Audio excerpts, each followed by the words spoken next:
આ ગુલાબી આંકડો કહેવાય. દાદાને હનુમાન દાદાને પણ માળા બનાવવામાં આવે છે.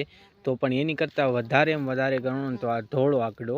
અને આ કામમાં પણ એવો આવે છે, કોઈને જો સાંધા દુખતા હોય, માથાનો દુખાવો હોય, પણ એક ધ્યાન રાખવી કે આનો શીર બહુ ઝેરી આવે છે, એટલે કે આને તોડવો નહીં.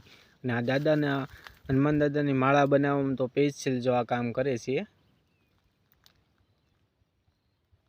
કોઈ કેટલી પણ જાતની આ દવા બનાવવામાં આવે છે આની. અને આ ભાગ્યે જ ક્યાંક જોવા મળે છે, ભાગશાળીમાં હોય એને જ, બાકી આ જોવા નથી મળતો કે આ ધોળો આંકડો કહેવાય.